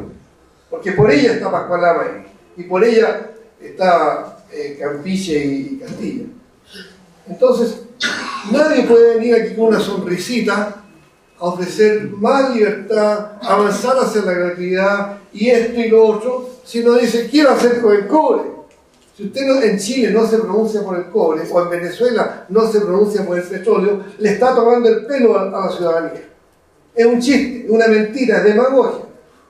Y nosotros, si llegáramos, hagamos el ejercicio teórico, y ahí acepto tu pregunta, teóricamente la acepto. Si llegáramos a ganar una elección, no podemos decirle a las transnacionales se van o mandar al ejército y ocupar ningún yacimiento. Tenemos que derogar la ley orgánica constitucional 18.023 del 21 de enero de 1983 que dice que los yacimientos que van a manos extranjeras, el capitalista dueño de ese yacimiento es más dueño que el Estado de Chile. El Estado de Chile se lo regala prácticamente gratis y le asegura que nunca se lo va a expropiar. Y le da una salvaguarda, le dice, si usted es expropiado, el Estado de Chile, como dueño del yacimiento, que llegó el yacimiento en concesión, le va a pagar por adelantado todos los flujos de ganancia que habría obtenido si hubiera explotado el yacimiento hasta el fin de sus días. O sea, las utilidades que van a tener de aquí a 100 años, el Estado de Chile tiene que pagárselas por adelantado hoy, cash, en el momento de expropiar ese yacimiento. Esa ley no existe en ningún lugar del mundo. ¿Saben quién la criticó? ¿Quién la calificó de anticonstitucional, de antipatriótica, de una estupidez desde el punto de vista económico? Pablo Rodríguez Grez. Me ahorro todo comentario. Sin embargo, a pesar que don Pablo Rodríguez Grez es un fascista de tomo y lomo y opinó contra esa ley está vigente, a pesar que la Concertación se comprometió a anularla antes de 1990, una vez que llegó al gobierno de Elwin, hizo todo lo contrario. Aprobó 3 leyes prácticamente entre gallo y medianoche sin que el público, la opinión ciudadana se diera cuenta, y le dio mucho más facilidades que las que tenían en la época de Pinochet a la empresa transnacional. Es decir, tenemos una amarra. Conquistar el gobierno, la presidencia de la República, no nos da derecho a mandar a las Fuerzas Armadas a cualquier parte. Detrás de todo el aparato jurídico, y yo no soy un leguleyo, yo no estoy ni mucho menos arrodillándome ante la legalidad. Pero ¿qué es la legalidad, en último término, compañeras y compañeros? Es el monopolio de la fuerza. En definitiva, lo que va a decidir el pleito es para qué lado apuntan los cañones de los tanques, de los aviones, de los submarinos, los fusiles de los ejércitos, de la marina y de la aviación. ¿Para qué lado van a apuntar? Van a apuntar para el lado en que la correlación de fuerzas sea más poderosa. En Venezuela, en Bolivia y en Ecuador, después de múltiples conflictos, la fuerza militar se puso del lado de la revolución, pasando por múltiples episodios que no podemos hoy día describir en detalle. pero para que los generales que habían dado 7 golpes de Estado en Bolivia decidieron no derrocar a Evo Morales, tuvo que estar la guerra del agua, tuvo que haber manifestaciones indígenas en Cochabamba, ¿verdad? Tuvo que haber grandes manifestaciones de obreros, de mineros, de estudiantes. Hubo una gran resistencia popular, de manera que los generales dijeron: si volvemos a un golpe de Estado y derrocamos a Evo Morales, vamos a tener una guerra civil acá 10 años más. Y ninguno de ellos estaba dispuesto a eso. Si en Chile el pueblo, mediante procedimientos de presión social, de presión política, logra que se convoque un plebiscito en el cual el pueblo pueda decidir en un plebiscito y no en el Parlamento quién decide por la constituyente o por la constitución de Pinochet, si llegamos a ese punto y ganamos el plebiscito y se decide convocar una constituyente, el ejército va a tener que pensarlo 2 veces si nombra a otro Pinochet, si asesina a otros 5.000 chilenos, si exilia a otros 100.000 chilenos, si tortura a otros 500.000 chilenos, si encarcela a otro 1.000.000 de chilenos. Y se abre un forado de 15, 20 años de estado de sitio, de represión, con el peligro, que los militares lo tienen muy presente, de que en esa inestabilidad surge un conflicto bélico con Perú, Bolivia y Argentina. De manera que esto no es un ejercicio erudito jurídico, esto es correlación de fuerzas económicas, sociales, políticas y militares. Esta elección nos permite, a los que estamos en esta mesa, mejorar la correlación de fuerzas, porque perdónenme que hable en primera persona, aquí habemos 6 o 7 dirigentes del movimiento por la Asamblea Constituyente. Nosotros hemos recorrido Chile hace más de 10 años. No sé si habremos hecho 500, 600, 700 asambleas, pero asambleas como esta, con 100, 200, hasta 500 personas. Hubo un acto, me acuerdo, en Concepción, donde habían unos 1.200. Pero asambleas, al fin, hemos tenido contacto con 20.000 personas en todos estos años. Un candidato presidencial tiene contacto con 13 millones de personas. Esa es la diferencia. Lo mismo que decimos en estos círculos cerrados, lo podemos decir por televisión, lo podemos decir en la prensa, lo podemos decir en la radio, y se lo podemos decir en su cara a Alamán, a Golborn y a la Bachelet. Es muy distinto. Pero yo no me paso películas. No tengo edad, ni tengo falta de escrúpulos para venir a vender pomada de que vamos a ganar las elecciones y que vamos a recuperar el cobre, el hierro, el litio, la educación y el poder popular. Lo que sí digo es que si ganáramos las elecciones como las ganó Allende produjo una estampida del poder popular. Si hoy día se habla de cordones industriales, si se habla de trabajo poblacional, si se habla de poder social, es porque el presidente utilizó todos los resquicios para que el pueblo pudiera salir a las calles, pudiera tener medios de comunicación, pudiera ejercer todas sus libertades y aspirar realmente a un cambio profundo en la sociedad chilena. Si en lugar de Allende hubiese triunfado Alessandri, la legalidad burguesa con un presidente burgués, habrían hecho todo lo contrario. De manera que a mí no me cabe ninguna duda que utilizando esta legalidad trucha para las elecciones podemos generar un cambio en la correlación de fuerzas. Y estoy totalmente seguro, compañeras y compañeros, les ruego que ustedes se lo digan a sus vecinos, al más móvil de sus vecinos, al más derechista de sus compañeros de trabajo, a aquel que tiene una actitud indiferente a la política. Díganles que pase lo que pase, el 18 de noviembre, al día siguiente de esta elección, el movimiento por la constituyente, con todos los afluentes, los que estamos en esta testera, pero también aquellos que queriendo constituyente van a apoyar a Bachelet, queriendo constituyente van a votar Meo, o queriendo constituyente van a votar otro candidato, ese movimiento va a salir mucho más fortalecido, porque por primera vez vamos a estar en la tribuna, en los medios de comunicación que no nos pueden ser negados.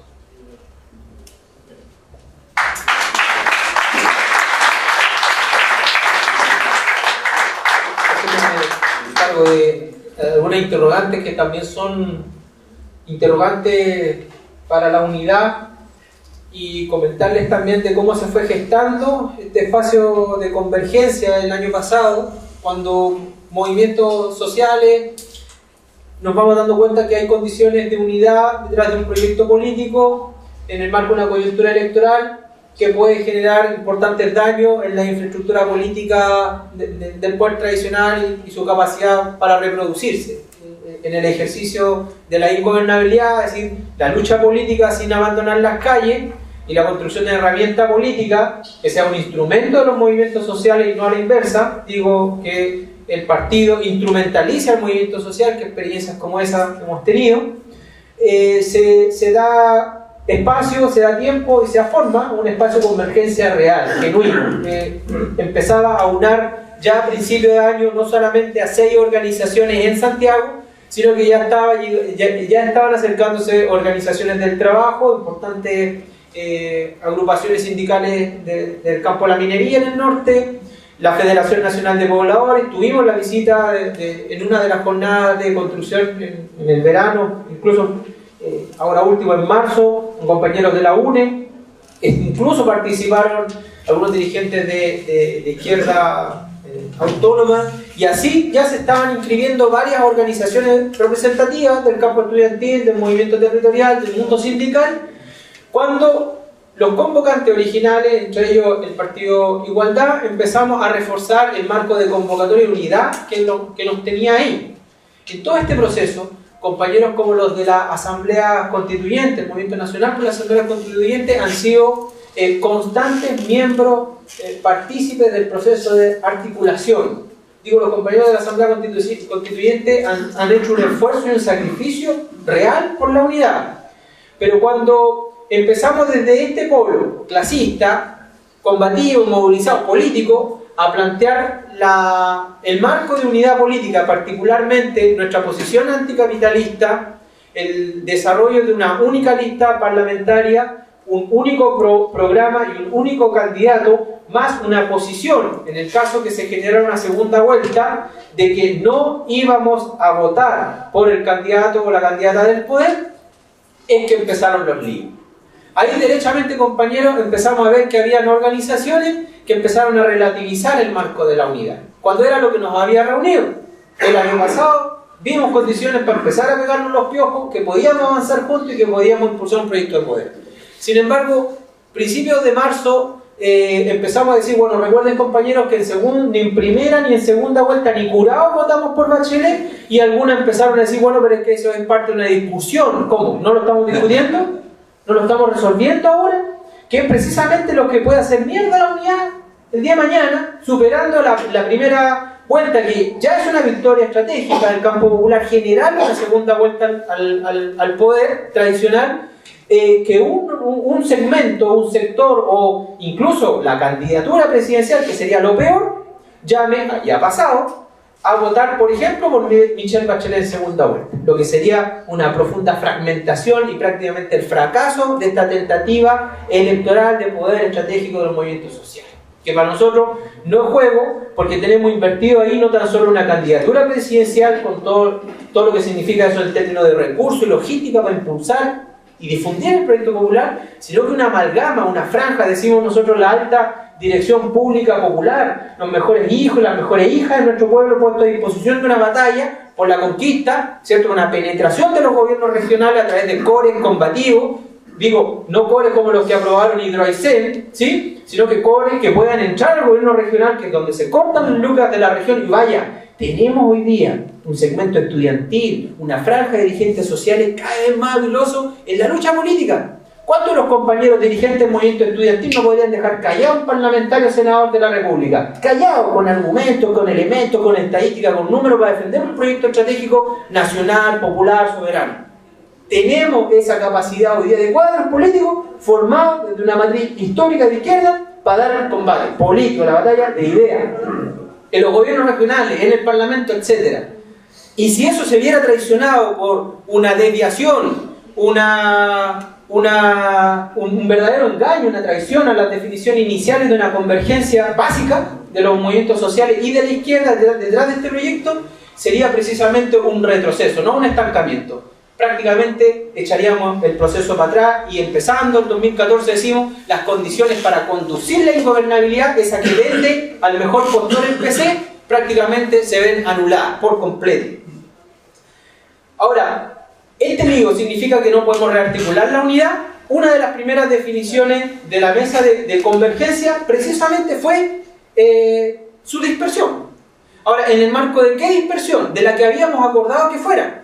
Precisamente poder articular desde el espacio territorial, particularmente los distritos, las asambleas, las coordinaciones de los distintos movimientos, precisamente para articular el programa, levantar el elenco parlamentario de consejeros regionales y deliberar soberanamente desde abajo quién tenía que ser el candidato o candidata única de la izquierda y los movimientos sociales, y ese proceso está abierto, ese proceso ya empezó. Ese proceso, ojo, yo le contaba a Gustavo ayer en una conversación que tuvimos tomando un café en Santiago, que hayan varios candidatos de las presidenciales de la izquierda y los movimientos sociales para este periodo no es malo.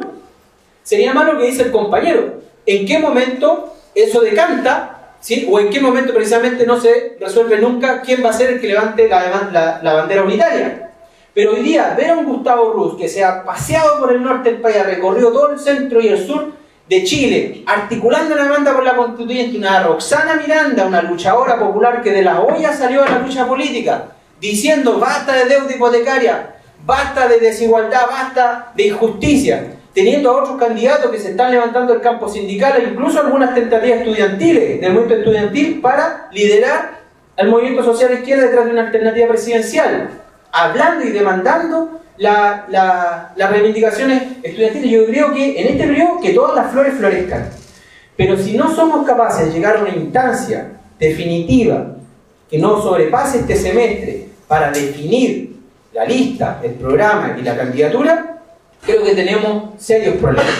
Creo que ahí sí que nos estaríamos dando una lección, y esto yo lo quiero aprovechar porque hay varios compañeros de distintos piños, de distintas organizaciones acá dentro de lo que están articulando este espacio, que yo creo que para eso es, porque si no nos estamos pudiendo comunicar en el debate, ¿sí? Interno, en la articulación orgánica de los movimientos, por lo menos de cara, ¿cierto? A un foro público, podemos decir, cabros, paremos la antenita, que hay un lío, resolvámoslo, juntémonos.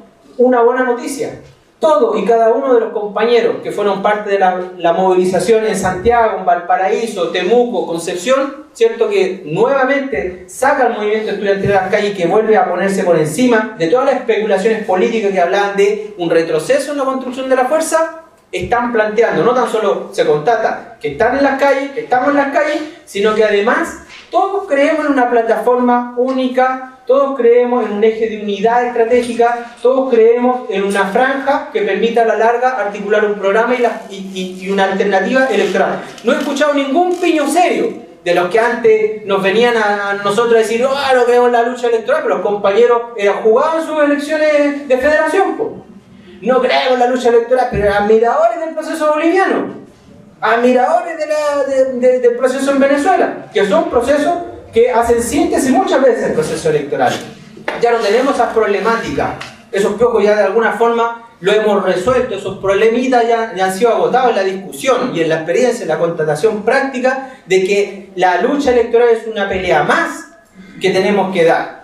Ahora, como eso no ha sido el foco de la conflictividad, digo, el debate ideológico o ideologizado, y hoy día estamos hablando de problemas serios y puntuales que podemos resolver con discusión política, creo que estamos en condiciones para que los grupos convocantes de este espacio, los compañeros de regiones que están articulando procesos, hoy día estamos con Rodolfo Noramona en manos de ANCUD, que se lleve esta experiencia para allá. Ahora, ¿qué es lo que va a contar el hermano en Chiloé, en definitiva? Si es que hay condiciones para que hagamos una operación de enlace que resuelva el problema no de la brújula, que ya está clarito, sino que el problema del reloj, que es el que nos tiene locos, y en definitiva poder reunirnos, no necesariamente de forma presencial. Hoy día podemos utilizar un marco de operación que nos permita deliberar en nuestros espacios, con nuestra gente, con nuestras bases, tomar una decisión estratégica en relación, ojo, no tan solo a programas, ahí se hablaba del tema de la legalización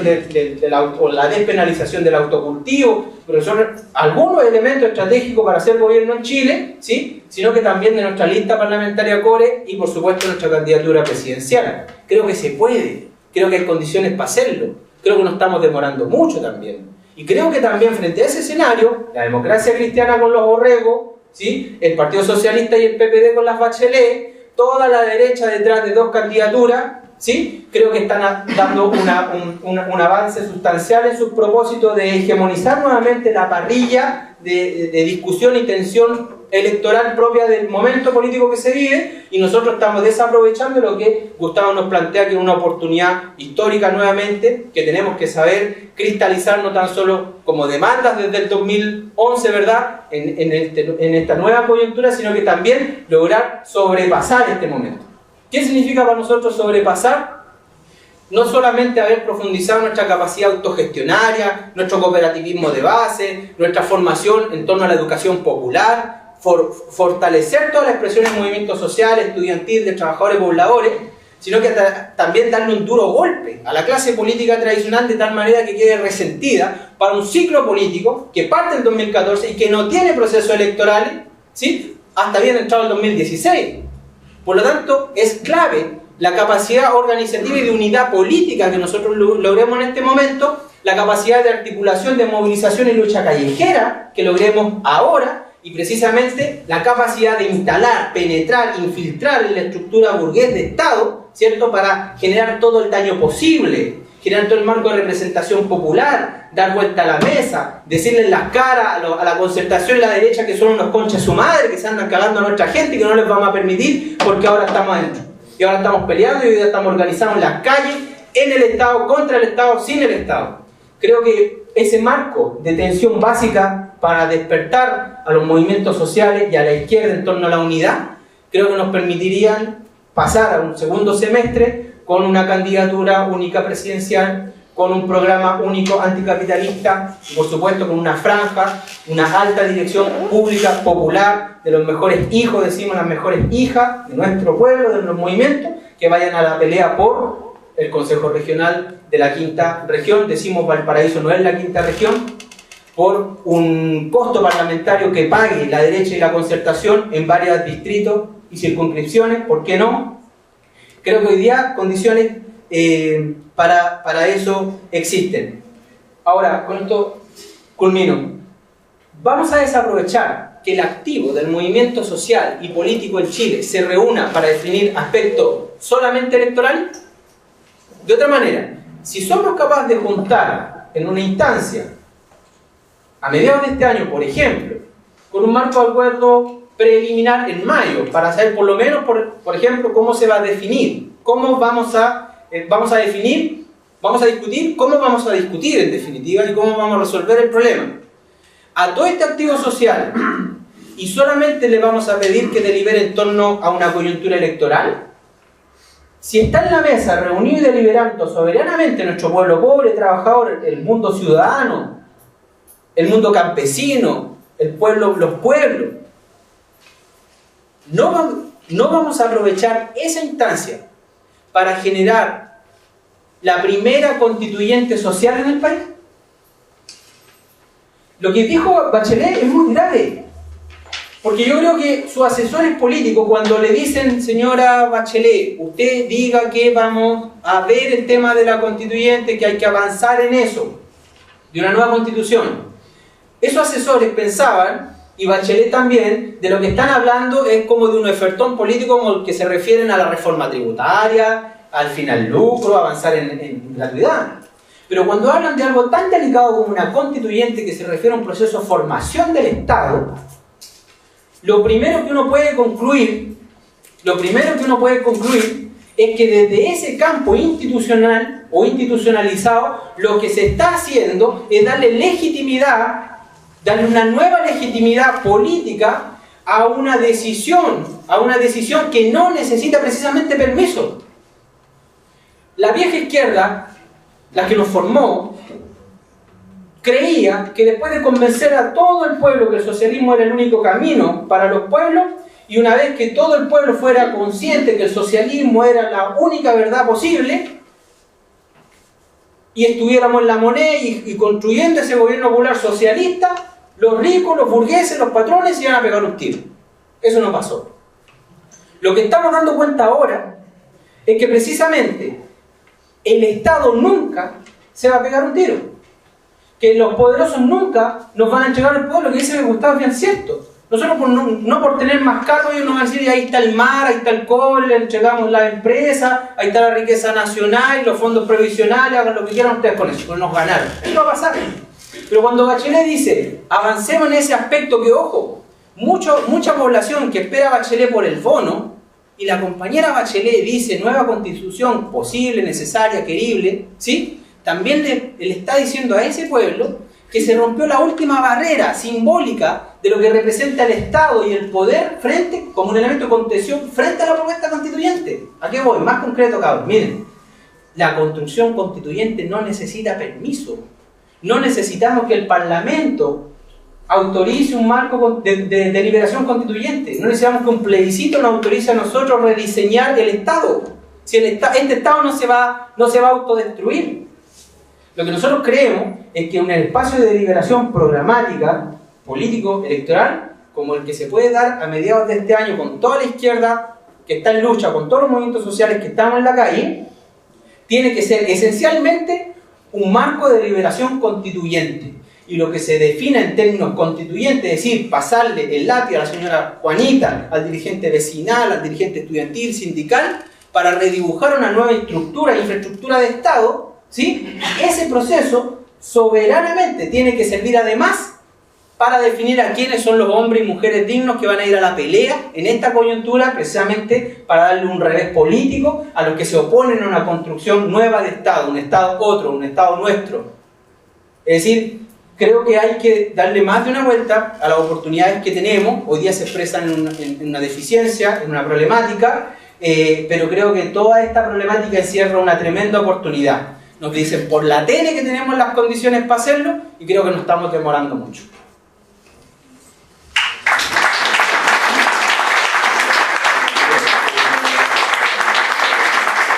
Disculpando de antemano las preguntas, lamentablemente me comentan que tenemos que entregar el local, el espacio ahora a las 8, así que vamos a otorgar 3 minutos de reflexión final a cada uno de los participantes.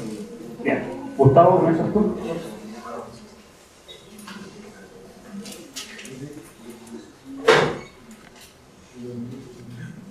Compañeras, compañeros, a muchos de ustedes los veo por primera vez, con otros nos hemos visto hace décadas de construcción de un camino de cambios sociales en Chile. Este no es un momento más de una elección. Lo que está en juego en este momento no es una elección. Lo que está en juego es el derrumbe del tipo de capitalismo que se nos pretendió instalar después de la Segunda Guerra Mundial y en particular del tipo de mundo unipolar controlado por las grandes potencias capitalistas que se pretendió instalar en 1989 tras el derrumbe de la Unión Soviética. Chile ha tenido los momentos claves de su cambio social en el marco de estos procesos mundiales.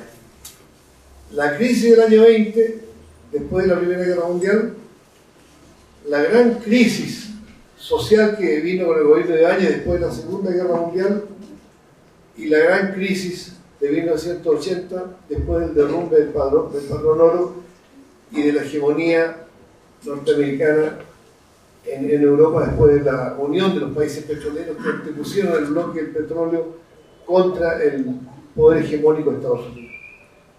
Esa cadena que se genera entre la economía y la sociedad chilena con la hegemonía y la crisis mundial hoy día está en su esplendor. Es cuando ya está bajando el dólar en todo el mundo, cuando se crea un bloque en Brasil, Rusia, India y China, cuando se crean mercados alternativos, cuando millones de seres negocian sin dólar, sino que con monedas alternativas. En ese contexto, en Chile se debilita el poder imperial, se debilita el poder oligárquico y podemos emerger con una nueva fuerza. Pero para emerger con esa nueva fuerza no nos sirven las herramientas oxidadas que demostraron su ineficacia en el pasado. Es muy respetable el nacimiento del Partido Comunista el 22 y su adscripción a la Internacional Comunista. Es muy respetable el nacimiento del PS el 33 después de la República de Grove. Es muy respetable el nacimiento del MIR, del MAPU, del Partido Radical 150 años atrás.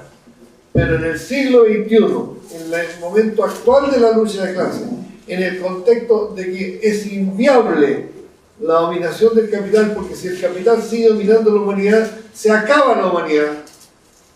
Porque si 4.000 millones de seres que hoy día están sin comer entraran a consumir, a vestirse y a vivir como los norteamericanos, desaparece el mundo en un momento en que es imposible que los 7.000 millones de habitantes del planeta podamos satisfacer nuestras necesidades materiales, espirituales, culturales, en este contexto de represión, en este contexto de abusos, en este contexto de militarismo, en este momento en que las clases dominantes solamente tienen como receta apretar la mano, disminuir el gasto social, invadir Siria, Libia, Irán, imponer su poderío militar, pero nunca van a responder con más libertades, con más derechos ciudadanos, con más respeto a los pueblos originarios. En este contexto en Chile tenemos que ser capaces de unirnos y superar aquello que nos dividió. Son muy respetables los héroes y mártires del Partido Comunista, pero no son más respetables que los héroes y mártires del Partido Socialista, del MIR, de la izquierda cristiana, del MAPO, del Partido Radical, o incluso de la democracia cristiana. El pasado no tiene por qué ser una razón por la que reproduzcamos nuevamente la división. Yo tuve el alto honor de trabajar 2 años al lado del presidente Allende, no como empleado público, sino como camarada de partido.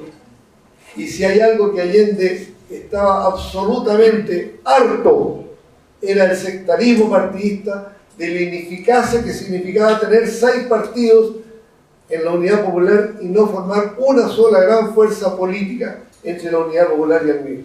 Y por eso, en sus últimas palabras, bypaseó a las cúpulas de los partidos y a los partidos en sí, y se dirigió directamente a la madre, al niño, al joven, al obrero, al trabajador. Apeló al pueblo directamente, a los trabajadores de mi patria. Yo apelo hoy día a los que estamos en esta sala, para que no nos vamos de aquí pensando en lo que dijo uno u otro orador, sino que pensando en qué podemos hacer hoy, esta noche, en nuestra casa, sin esperar instrucciones de Santiago, de ningún comité central, de ninguna cúpula, de hombres intelectuales mayores de 40 años que residen en la capital. No. Valparaíso ha dado a nuestro país figuras señeras de la inteligencia, del sindicalismo, de la resistencia. Yo estoy hermanado de por vida, porque aquí está quien fue mi conductor en la clandestinidad, Ezequiel Ponce, expresidente de la CUT de Valparaíso. Yo creo que ustedes tienen fuerza de más, de sobra, para unirse esta noche, mañana, no para el día de las calendas griegas, no para esperando que haya una salida electoral, no, para luchar esta noche, mañana, por impedir a los fonjapes que se lleven del puerto y todo Valparaíso, para impedir los abusos que comete la clase oligárquica, la oligarquía comercial de Valparaíso, para impedir la corrupción que ha existido en el aparato estatal y parlamentario de esta zona. Aquí hay muchas luchas que dar, por el agua, por los pueblos originarios, por los estudiantes, por la urbanización de este pueblo hermoso, esta bella ciudad que ha sido avasallada por el capital especulativo. Son tareas locales, son tareas nacionales, son tareas latinoamericanas y son tareas mundiales. Hay que salvar a la humanidad. Por todo ello, aunque usted haya militado en el partido, haya sido un gran dirigente del partido y haya dado su lucha de décadas por su partido, les pido que sobrepongan las diferencias partidistas y salgamos con una sola organización, un solo bloque, un solo arco de referencia, para que demos juntos todas las peleas, las del 1 de mayo, las de los derechos humanos, las luchas ambientales, la lucha del cobre, la lucha por los derechos de la mujer, de los adultos mayores, todas las luchas que convergen en una gran lucha, la lucha por la autodeterminación del pueblo chileno, que significa Asamblea Constituyente. Eso lo podemos hacer desde ya, y en el camino veremos cómo arreglamos la carga y resolveremos los temas electorales que por lo demás descuiden. El día 17 de noviembre van a quedar atrás y iniciaremos otro ciclo en otras condiciones con mucho más fuerza que la que tenemos ahora.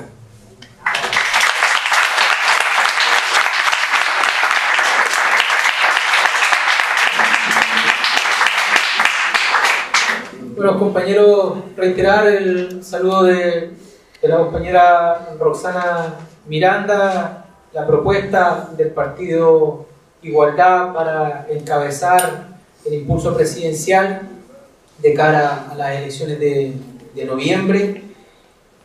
Un dato de referencia que compartimos bastante con la compañera para explicar lo que en alguna consulta se hace evidente, es que precisamente hoy día se vive un proceso de crisis de representatividad y de legitimidad de la autoridad política que es masivo.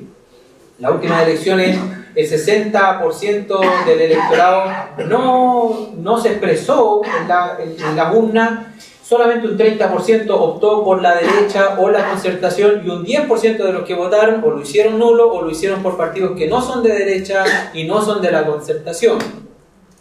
Esto genera un cuadro que no se había dado anteriormente, desde el 90 a la fecha, donde la izquierda extraparlamentaria, no PC, ¿sí?, entendiendo que esa izquierda está incorporada dentro del bloque concertacionista, nunca ha estado tan cerca precisamente de esas dos derechas en términos estrictamente electorales, en términos de puntos porcentuales. Si hablaron que esta izquierda extraparlamentaria ha tenido una participación marginal en los resultados electorales, pero que no ha bajado de los 5 puntos porcentuales, y vemos alcaldías, por ejemplo, como la de Santiago, con un 13% de adhesión, vemos una derecha con un promedio nacional de un 15% total del electorado.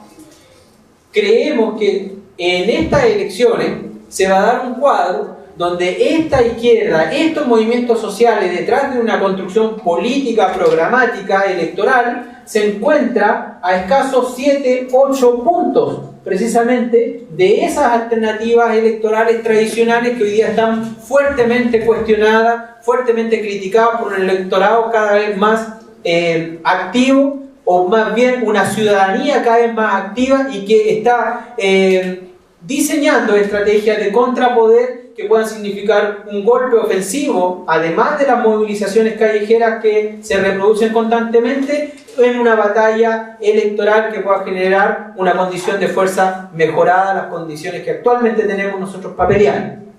Aquí lo que voy, en que la población hoy día es consciente de que no nace la igualdad de la desigualdad y no surge la justicia de la injusticia, y esa constatación la convierte en impulso político, y si encuentra un respaldo, encuentra una fuerza capaz de articular ese descontento, esa rabia, y darle un curso político y de poder, podemos nosotros pasar a otra condición de la lucha de clases en Chile y avanzar derechamente a nuevas formas de alternativas no capitalistas o democráticas, que para nosotros significa también un sinónimo del socialismo. Ahora, ¿cómo nosotros articulamos esa fuerza? La interpelación a los dirigentes, a los articuladores, a los organizadores sociales, estudiantiles, populares, ya está hecha. Nos falta un espacio de deliberación soberano, de base, democrático, que nos permita levantar esa alternativa. Ese llamado no puede esperar para concretarse en términos de la realización que además enmarque, entronque esa iniciativa detrás del impulso principal, que tiene que ver con una transformación constituyente. Es decir, creemos nosotros que hay que armar una vía popular y de los pueblos hacia una constituyente, porque con alguna diferencia con el resto de los compañeros, sí creemos que hay una vía burguesa a la constituyente, que es precisamente la de Bachelet, que es precisamente la de Orrego, es precisamente de las que quieren cambiarlo todo para que no cambie nada. Hay una vía popular, clasista, combativa, desde abajo, democrática, que, ojo, no excluye a los sectores del empresariado no monopólico nacional. no excluye a los sectores políticamente adversos. En la Asamblea Constituyente de Bolivia se hizo con protesta en las calles, donde el pueblo era soberano, pero también existía un segmento de la oligarquía con su debida representación que tenía que debatir qué formas tenía este nuevo Estado boliviano, pero donde quien tenía en la mano el lápiz para rediseñar esa nueva infraestructura era nuestro pueblo pobre, era nuestro pueblo campesino. Así creemos también que tiene que ser en Chile, donde el estudiante, donde el campesino, los trabajadores, los pobladores puedan hacerse cargo de ese rediseño. Ahora, creemos nosotros que los que se han acercado a las alternativas de poder tradicional, como por ejemplo Revolución Democrática, lamentablemente los compañeros están recibiendo un portazo en la cara. Lo que demuestra que nuestra decisión de avanzar en un curso de izquierda, desde abajo, desde los movimientos sociales, con lucha callejera, con autogestión, con fortalecimiento del movimiento social, era correcto. Que nada podemos esperar de la derecha, nada podemos esperar de la Concertación y sus nuevos aliados. Que solamente un camino propio de organización, de articulación popular y movilización nos permite tener soberanía política. Eso hoy día nos permite crear un espectro importante de pueblo activo que se está reuniendo, que deberíamos mejorar la articulación y definir este curso estratégico que hemos estado mencionando acá. La constatación de que el pantano, la constatación de que el precipicio está a la derecha, que está en la vinculación con la Concertación, sus nuevos aliados, precisamente nos permite hoy día hacer claridad a importantes segmentos, incluso en el mundo estudiantil, que hoy día siguen creyendo en esa alternativa como el mal menor. El llamado es a tener confianza en nuestros sueños, en nuestras expectativas, a seguir movilizados, a seguir articulando la unidad, a seguir dotando a esa unidad de proyecto político, a sacar adelante a los dirigentes populares honestos que han construido un proceso genuino y de base, no a algunos voceros del movimiento social que cuando uno va a sus localidades va dándose cuenta que en realidad era solamente eso, voceros de una identidad territorial que tampoco existe y una fuerza social que no estaba. Ojo con eso, los que sí hemos articulado procesos de base, los que estamos movilizados, los que hicimos una conferencia de prensa desde el campamento de la Florida, desde la toma de lo que va a ser una nueva La Habana, como decimos nosotros, desde allá del sector oriente de la capital, un ultimátum al gobierno de Piñera, de los que estamos articulando procesos de organización territorial con constructoras populares, con colegios populares, con universidad popular, lo que estamos construyendo de verdad desde las localidades, de las regiones, donde no nos pescan los compañeros de Santiago y donde tenemos unidad política con los compañeros de Santiago que son honestos y que están peleando con nosotros, esos sectores, esos hermanos, esas hermanas, hoy día tenemos condiciones de construir esta construcción de poder, esta nueva alternativa que se exprese prontamente, esperamos nosotros, en un consenso en torno a lo que hoy día creemos es la principal bofetada que le podemos dar al poder patronal, al poder concentrador, al poder especulador, al poder burgués en definitiva, que es una alternativa política y de poder de nuestro pueblo. Una candidatura presidencial que nos reunamos para definir eso, que ese encuentro sea precisamente la primera constituyente social, que no tengamos miedo, que no esperemos una autorización de Estado para empezar a ver qué tipo de sistema financiero, qué nuevo tipo de matriz productiva necesitamos, qué nuevo tipo de democracia y participación ciudadana se requiere. Hoy día esos compañeros, esas compañeras que nos involucremos en la articulación, además tienen que salir a representar, creemos nosotros, a ese nuevo gobierno, a esa alta dirección pública popular, a esa nueva franja de elementos constituyentes y de gobierno popular para articular un nuevo ciclo de lucha política que nos permita pasar a un 2014 con un ejercicio concreto de la ingobernabilidad que siga siendo controlado por nuestro pueblo pobre, trabajador, y que en definitiva no se escape de las manos esa expectativa, esos sueños, esas pasiones que despierta la revolución en cada uno de los compañeros que estamos aquí presentes. A no dejar de reunirnos, a no dejar de diseñar en conjunto un marco de unidad, compañeros, esto se lo digo responsablemente. Si no somos capaces de superarlo ahora mismo, hay compañeros que queríamos ver hace rato y después de esta actividad nos vamos a quedar conversando. Y creo que queda a la larga como un aviso. Si los que estamos aquí, los que somos honestos, los que nos hemos quedado hasta el final para escuchar a nuestros compañeros de forma respetuosa, no nos damos cuenta de que en un mes más hay una construcción de unidad concreta, vamos a ver que este esfuerzo fracasó y que valió callampa. Y en realidad, hoy día hay condiciones especialmente para que nos vaya bien. Hay importantes conversaciones con los compañeros de la Asamblea, del movimiento con la Asamblea Constituyente, dispuestos a crear un espacio a recrear el espacio de unidad, articularlo a nivel distrital y sacar adelante este programa único anticapitalista, nuestra propia lista parlamentaria y, por supuesto, una candidatura presidencial para nuestro pueblo. Muchas gracias.